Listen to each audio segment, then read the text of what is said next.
것처럼 여자가 하는 말이 무슨 가치가 있느냐. 그런데 성경에서는 예수님이 부활하시고 난 다음에 첫 번째 사람을 귀신이 7마리나 더 갔다가 정신이 하나도 없었다가 돌아온 여인을 하나님께서 사용하셨다 하는 것이 정말로 큰일인 것입니다. 막달라 마리아. 요즘은 이스라엘 사람도 라스 네임, 성이 있지만 그 당시에는 이스라엘 사람은 성을 사용하지 않았습니다. 옛날 우리 조선시대도 마찬가지였을 거예요. 막둥이 누구 하면서 성이 없이 살았던 사람이 굉장히 많아요. 나중에 우리가 성을 에브리바디 다 가졌지만요. 그래서 우리는 그리스 말로 마리아라고 하는 것은 히브리 말로는 미리암을 말하는 것입니다. 미리암을 히브리 성경 신약에 와서는 마리아, 다른 말로는 메리라 하는데 그 히브리 말로는 미리암을 말하는 거예요. 그런데 막달라 마리아, 막달라라고 하는 도시, 갈릴리 북쪽에 막달라라고 하는 도시에서 온 마리아다. 성이 없었기 때문에 그렇게 누구의 어머니, 누구의 아내 이렇게 나오지 성이 없었다. 그럼 막달라란 도시에서 온 마리아, 정말로 인생이 너무 힘들었던 그 여인에게 주님께서 제일 처음 보여주셨다. 그래서 하나님이 얼마나 가장 연약한 자에게 주님의 마음이 있으셨던가 우리가 알 수가 있는 것입니다. 그 다음에 우리가 사람들이 잘 알지 못하는 것이 뭐냐면 그 다음 마태복음 28장을 한번 찾아보시겠습니까? 마태복음 28장. 우리는 막달라 마리아의 이야기는 잘 아는데 마태복음 28장 몇 절로 나오죠? 28장 몇 절? 두 번째 28장 9절과 10절 9절과 10절 마이크를 누가 가지고 계시죠? 서정연이 갖고 계십니까? 한번 읽어봐 주시겠습니까? 9절과 10절 한번 읽어봐 주실래요? 예수께서 저희를 만나 가라사대 평안하냐 하시거늘 여자들이 나아가 그 발을 붙잡고 경배하니 이에 예수께서 가라사대 무서워 말라 가서 내 형제들에게 갈릴리로 가라 하라 거기서 나를 보리라 하시니라. 여자들이 나오죠. 그래서 두 번째는 무덤을 찾았던 여인들에게 마태복음은 여자들에게 막달라 마리아뿐만 아니라 여자들에게도 나타내셨다는 것을 우리가 알 수가 있는 것입니다. 그리고 세 번째 예수님께서 나타나신 것은 누구에게 나타나셨어요? 예루살렘 성에서 왼쪽으로 가는 길이 엠마오로 가는 길이 있는데 엠마오로 가는 두 제자에게 예수님의 형상이 아닌 다른 사람의 형상으로 나타나셔서 나중에 그 떡을 뗄 때 그분이 예수님인 것을 깨달아 알았습니다. 저희 교회도 1년에 딱 한 번 성찬식을 하거든요. 그 언제 하냐면은 고난 그 성금요일 저녁에 지난 금요일 날 그 성찬식을 했습니다. 바로 그때 예수님께서 떡을 떼실 때 바로 목요일 날 떡을 떼신 그 예수님이 생각나서 이분이 바로 예수님이었구나 하는 것을 알 수가 있었습니다. 엠마오로 가는 두 제자에게 나타나셨어요. 그 다음에 네 번째는 시몬 베드로에게 나타나셨다는 말씀이 없어요. 성경에는 안 나와요. 그러나 엠마오로 가는 그 제자들이 시몬에게도 나타났다 하셨던데 그러면서 자기들끼리 설명하는 부분이 있습니다. 그래서 우리는 네 번째가 시몬 베드로에게 나타나셨구나 하는 것을 우리가 알 수가 있어요. 그 다음 다섯 번째 10사도에게 나타나는데 그 당시에 도마가 없었다고 그랬습니다. 그 다음에 다시 8일 뒤에 도마를 포함한 11사도에게 예수님께서 나타나셔요. 그 다음에 우리가 오늘 말씀을 전할 7번째 디베랴 바닷가의 몇 제자? 7 제자 이야기가 오늘 나옵니다. 요한복음 21장을 한번 보시겠습니다. 요한복음 21장은 너무나 중요한 사건이 나타납니다. 디베랴 바닷가의 7 제자. 자, 요한복음 21장 1절을 보면요, 바다 이름이 갈릴리 바다인데 요한복음 21장은 185쪽입니다. 요한만 갈릴리 바다라는 단어를 사용하지 아니하고, 또 누가는 게네사렛 호수라고 말하는데 게네사렛이라 말하지도 아니하고, 무슨 바다라고 말하죠? 똑같은 바다인데도 요한복음 21장 1절에 무슨 바다라고 나오죠? 디베랴 바다라고 나옵니다. 디베랴 바다. 왜 그러냐면 요한복음은 마가복음이 제일 먼저 적혀졌고, 마가복음을 보고 마태복음과 누가복음이 그것을 기준으로 쓴 거예요. 그리고 제일 마지막에 AD 한 90년, 그래서 요한 사도가 한 90살이나 100살쯤 되었을 때의 최고 사복음서 중에서 제일 마지막에 적혀진 복음서가 요한복음이에요. 그래서 요한은 그 당시에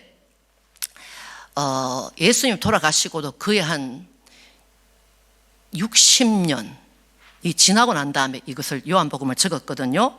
그래서 그 당시에 그 이스라엘이 굉장히 로마화가 더 많이 되었어요. 그래서 이제는 유대인만 위해서 요한이 적은 것이 아니고 로마 사람들 그리고 다른 민족 사람들에게 말할 때 갈릴리 바다 그러면 잘 모를 수가 있어요. 그래서 무슨 바다라고 말하냐면은 디베랴 바다다. 왜냐하면은 티베리우스인가 그 로마 황제 티베리우스인가 황제가 있었는데, 그 헤롯 안티파가 그 티베리우스 황제를 기쁘게 하기 위해서 갈릴리 바다 서쪽에 디베라라고 하는 큰 도시를 하나 만들어요. 그래서 그 도시는 굉장히 로마의 귀족들이라든지 로마 군인이라든지 이런 사람들이 휴양을 많이 하는 갈릴리 바다 왼쪽에, 지도를 보여드렸으면 좋은데 아무튼 갈릴리 바다가 있으면 왼쪽에 중간쯤 디베라고라는 도시가 있었어요. 그래서 그 도시를 중심으로 그 바다도 이제는 갈릴리 바다라고 안 부르고 디베라 바다라 불렀습니다.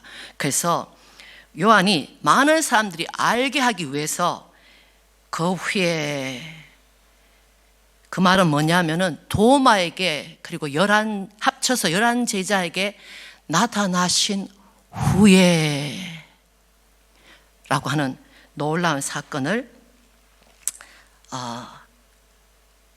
주님이 주신 은혜로 나누겠습니다. 잠깐 기도하십니다. 할렐루야. 주님 감사합니다. 예수님을 부인했던 베드로가 티베랴 바닷가에 가 있고, 다른 6 제자도 입에 불 칠하기 위하여 이제 나도 티베랴 바닷가에 가겠다. 실패와 낙심 가운데 있었던 제자들이, 소망이 없었던 제자들이 예수님을 만나고 난 이후에도 티베랴 바닷가에서 고기 잡을 때 찾아오신 그 예수님, 이 시간 저희들이 만나기를 원합니다. 우리 인생 가운데 주님을 만나기를 원합니다. 실패했던 제자들 가운데 찾아가셨던 주여, 오늘 아침에 주님 각자의 성도님들이 저도 주님을 만날 수 있는 귀한 시간 될 수 있도록 도와주시옵소서. 부활하신 주님이 이날에 부활하신 주님을 만났던 그 7 제자와 같이 티베랴 바닷가에 제대로 왔습니다. 밤새도록 그물을 던졌는데도 고기 한 마리도 잡지 못했던 모습으로 찾아왔습니다. 주님의 음성에 귀 기울일 수 있는 귀한 시간 될 수 있도록 도와주시옵소서. 할렐루야. 감사하고 우리 주님 예수님 이름으로 기도했습니다. 아멘. 아멘.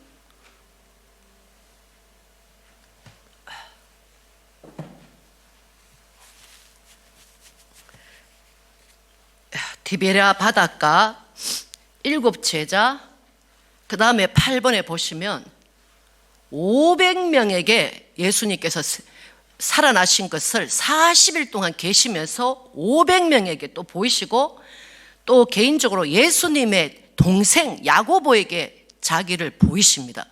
그래서 예수님이 살아계실 때는 동생이 절대로 자기 형님을 자기 형님을 하나님의 아들로 안 믿었는데 예수님이 돌아가시고 부활하신 주님을 만나고 난 다음에 야고보가 야고보서를 적게 됩니다. 예수님의 동생이 야고보서를 적잖아요. 너의 행위와 믿음이 하나가 돼야 된다라고 적었던 그 야고보에게 직접 보이신 것이 고린도전서 15장 6절과 7절 말씀입니다. 이것은 여러분이 가셔서 꼭 한번 읽어보시길 바랍니다. 그리고 40일 이후에 성천 직전에 모든 사도들에게 올리브산 감람산에서 예수님께서 하늘로 올라가신 이 장면이 40일 동안 있었던, 그리고 9번째 예수님께서 예수님을 보이신, 부활하신 예수님을 보이신 것입니다. 여기까지 하시고 요한복음 21장 한번 보십니다.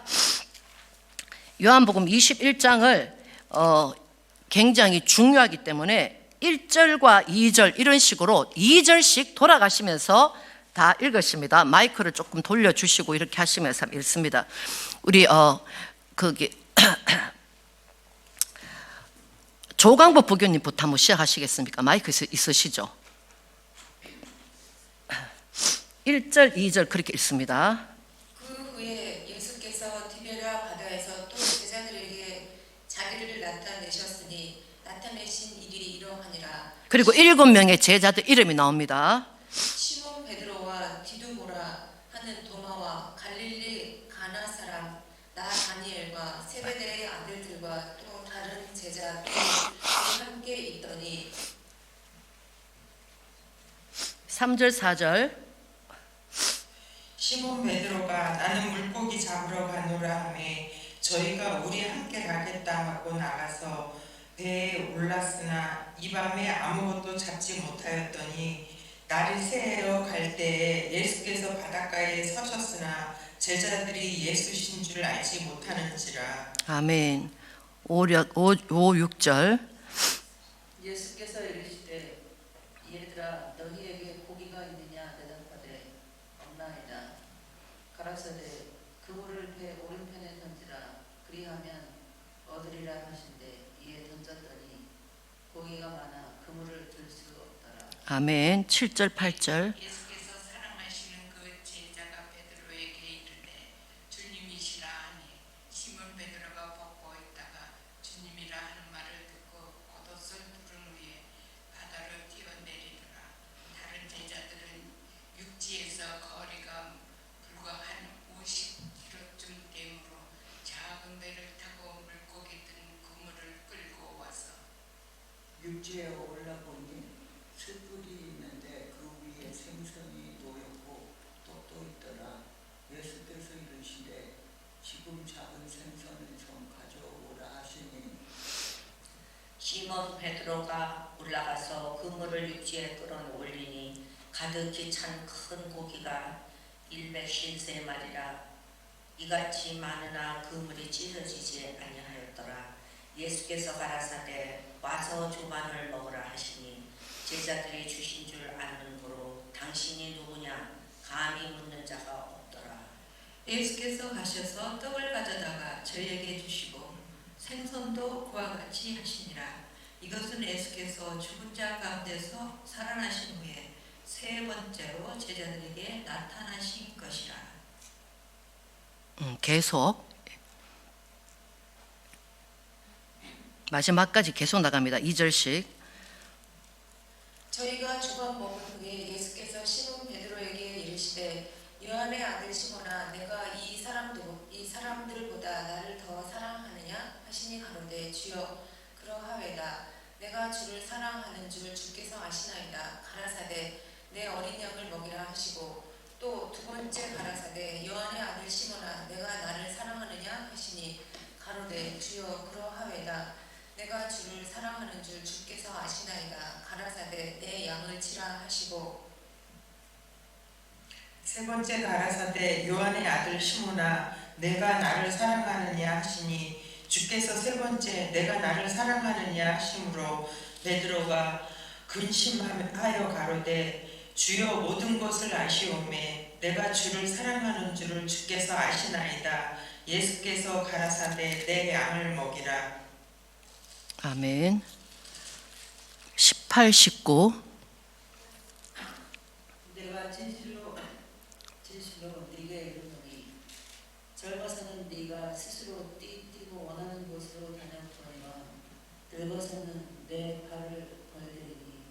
남이 내게 띠띠우고 원치 아니하는 곳으로 데려가리라. 이 말씀을 하신 베드로가 어떠한 죽음으로 하나님께 영광을 돌릴 것을 가리키심이라. 이 말씀을 하시고 베드로에게 이르시되 나를 따르라 하시니 베드로가 돌이켜 예수께서 사랑하시는 그 제자가 따르는 것을 보니 그는 마한 정석에서 예수님의 품에 의지하여 주님을 파는 자가 누구니까 묻던 자라.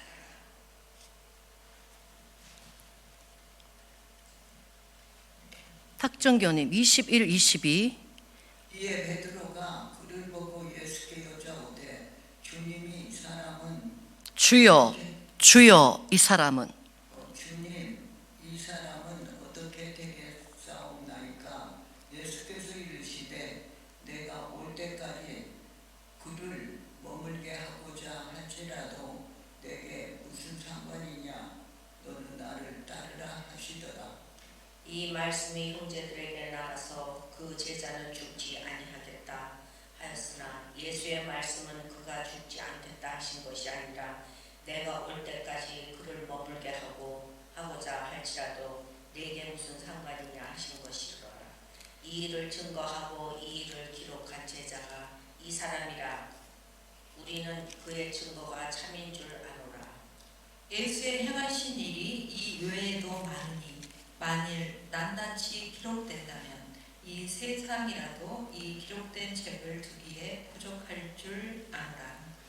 아멘, 아멘. 그래서 우리가 보통 11제자가 그 디베라 바닷가에서 갈릴리 바다에서 만났다고 생각하는데 만난 사람 이름이 나오죠. 누구십니까? 시몬, 베드로 한 분. 그 다음에 디두모라 하는 도마. 그게 무슨 말이에요? 도마인데 도마의 다른 이름이 디두모다.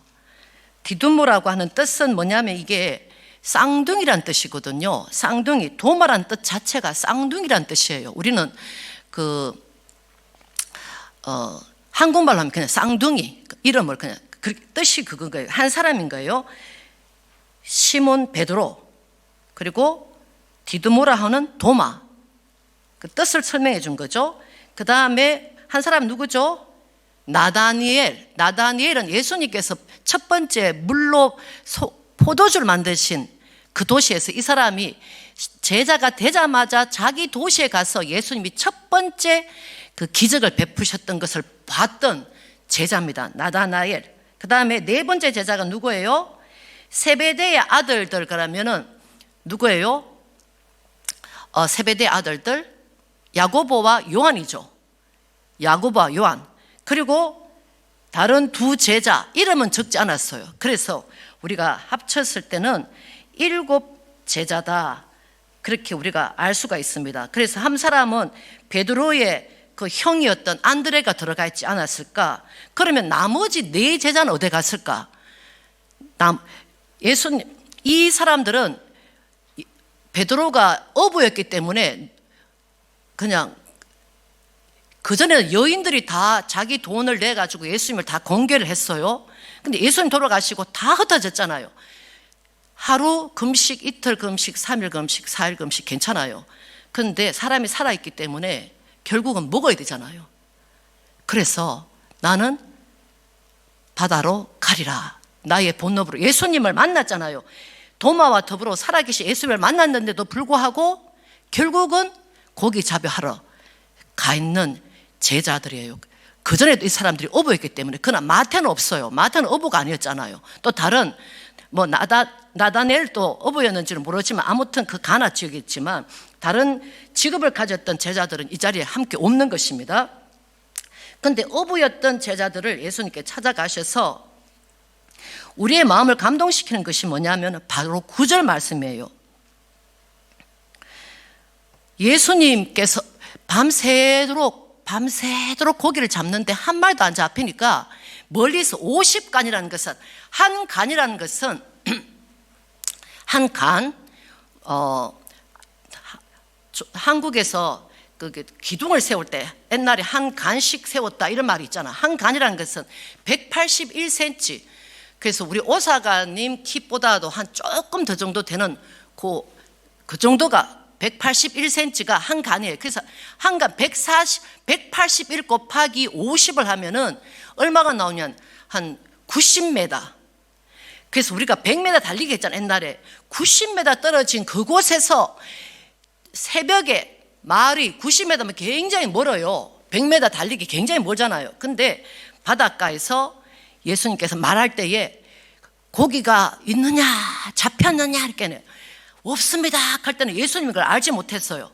그런데 예수님이 뭐라 그래요? 오른쪽에 던져봐라. 그 90m 되는 거기를 오른쪽으로 던져라라라라라라.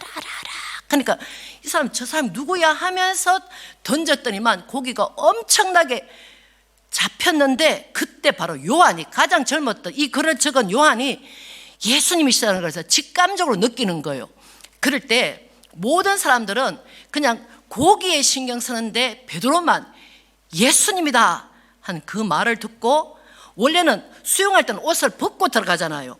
벗고 있다가 겉옷을 입고 수영을 90m를 하는 거예요. 90m라는 것은 진짜 올림픽 수영장을 한번 갔다가 왔다가 하는 그거를 90m를 그 새벽에 그 추울 때 들어가서 주님이시구나. 그가 눈물을 뿌리면서 주님 앞에 달려왔던 그 새벽의 모습을 우리가 알아야 되는 거예요. 그런데 그 새벽에 예수님께 왔는데 예수님이 뭐를 준비해 놨죠? 예수님이 숯불을 펴놨다. 그 숯불을 펴놨다는 이것은 베드로의 마음속 깊은 곳에 뭐가 있냐면은 바로 우리가 지난번에 가야바의 집에 엄청난 그 6,500 스퀘어핏이 3층으로 있다 그랬어요. 1층과 2층 지하를 합치면 그 17,000 스퀘어핏 정도 되는 가야바 집에서 예수님이 붙잡혀서 그게 왜 가죽으로 돼가지고 돌에 이렇게 묶여 있는 걸 지난번 우리가 봤잖아요. 그 모습을 봤을 때 베드로가 어디에 있었냐면은 그 숯불에 손을 선 상태에서 있었잖아요.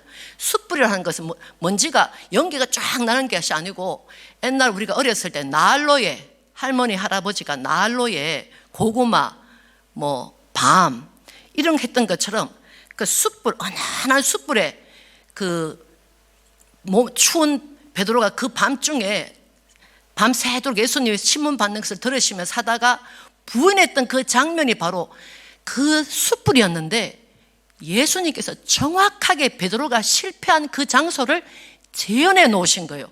숯불에다가 너 나에게 그렇게 했지 이렇게 안 하시고 숯불에 밤새도록 이렇게 또 얼마나 배가 고프겠어요. 근데 주님이 고기를 구워 놓으시고 그리고 빵을 왜 인도 사람이라든지 팔레스타인 사람들이 왜 이렇게 집어넣으면 속에 넣는 이렇게 빵 있잖아요. 그걸 구워 놓으셨다. 그러면서 고기를 일일이 뜯으시고 빵을 뜯으시고 그 속에 넣어서 제자들을 기다리시면서 베드로가 실패했던 그 숯불에서 예수님이 다시 한번 베드로를 만나는 장면이 나오는 것입니다. 그래서 얼마나 고기가 많았던지 고기가 153마리 하도 고기가 많아가 153마리의 큰 고기가 있었는데 그물이 찢겨지지 않았다 하는 그 말씀입니다. 그런데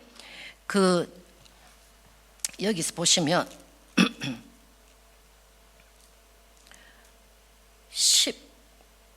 12절에 보시면 예수께서 가라사대 제자들이 그 고기를 끌어고 오는데 제자들이 예수님께서 가라사대 와서 조반을 먹어라 아침을 먹어라 하시니 제자들이 주신 줄 아는 거로 당신이 누구냐 감히 묻는 자가 없더라. 그런데 아무도 예수님께 못 오는 거예요. 그래서 예수님이 직접 빵을 들고 고기를 들고 제자들에게 걸어가시는 모습이 나와요.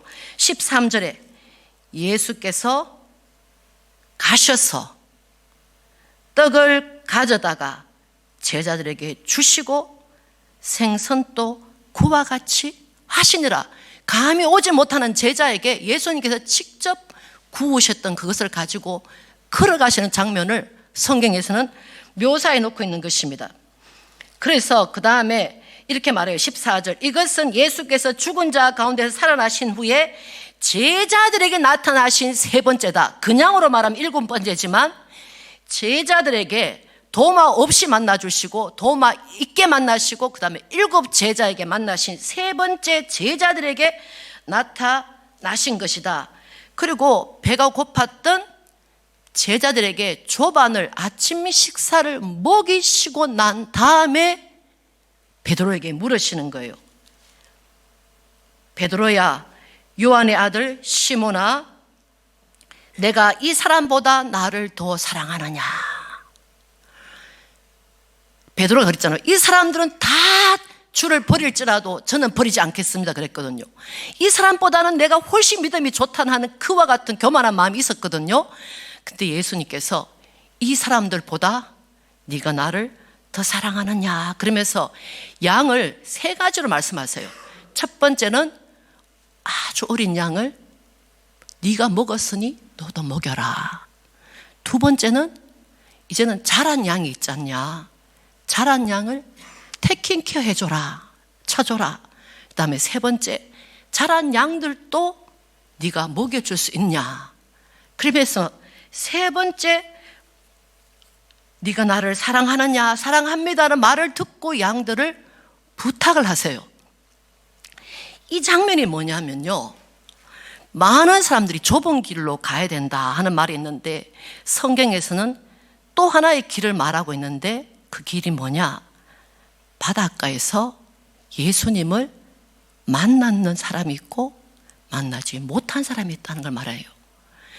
모두 다 실패를 안 하는 것이 아니고 실패를 했더라도 다시 한번 주님과 함께 그 바닷가에서 주님이 먹이시는 것을 먹고 주님 앞에 사랑을 고백하고 하는 그 장면이 있어야지만 주님은 너가 나를 위해서 죽을 수 있구나 하는 것을 말씀하시는 거예요.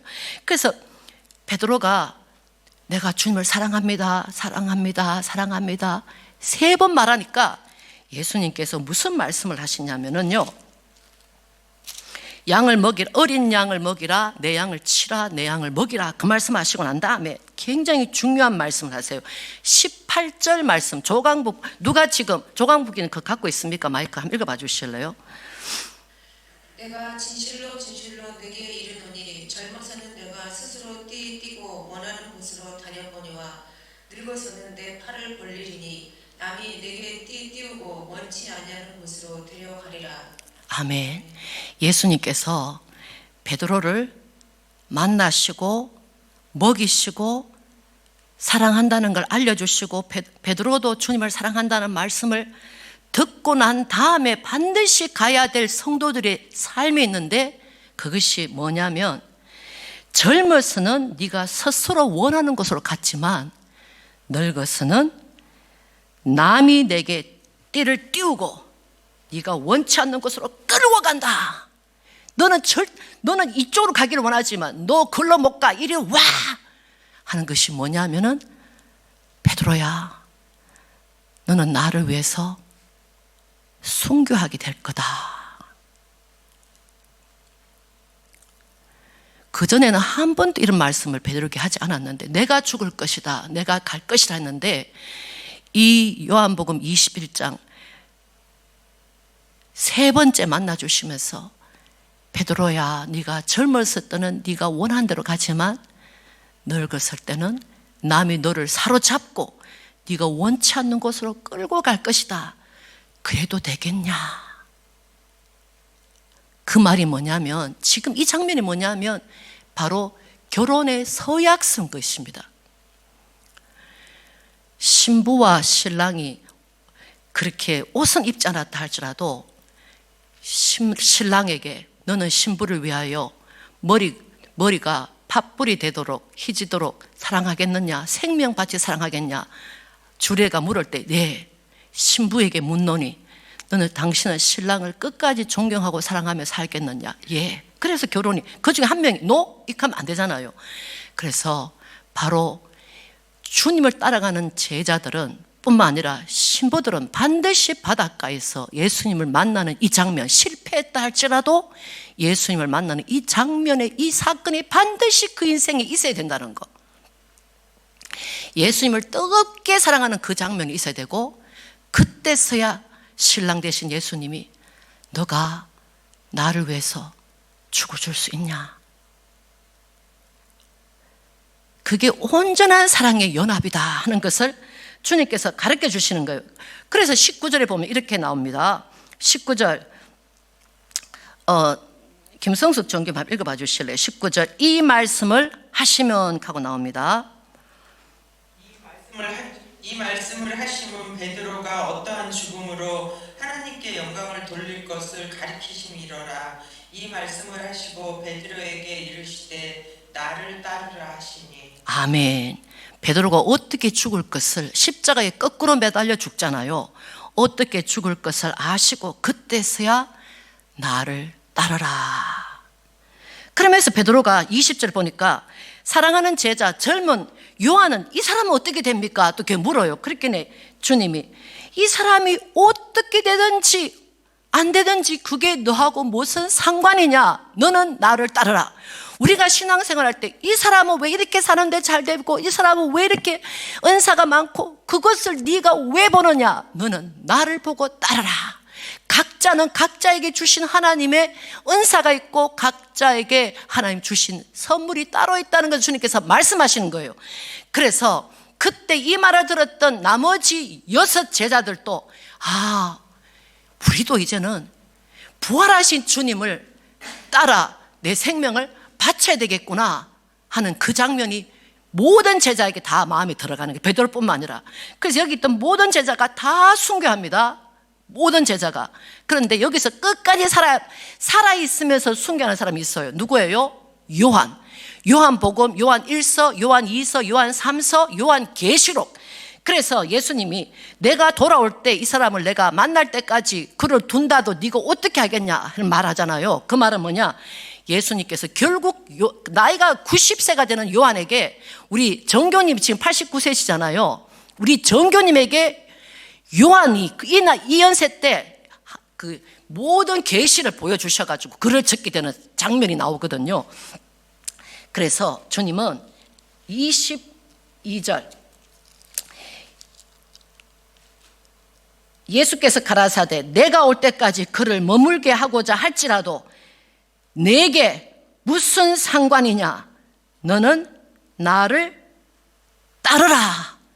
그래서 베드로가 우리는 다 죽고 요한은 사는구나 그렇게 말했다고 뒤에 나옵니다. 그러나 그 말이 아니라 주님은 각자에게 주어진 그 십자가를 끝까지 지고 오면 죽음이 끝이 아니다 하는 것을 바로 그 반지를 주고받는 결혼식의 그 장면을 오늘 이 정말로 귀한 장면을 우리 말씀을 통해서 그림을 통해서 우리 보시면서 오늘 말씀을 주여 저도 그 바닷가에 가길 원합니다. 예수님의 그 마음을 알고 저도 주님께 사랑 고백하는 그곳에 갈 수 있는 자가 될 수 있도록 도와주십시오.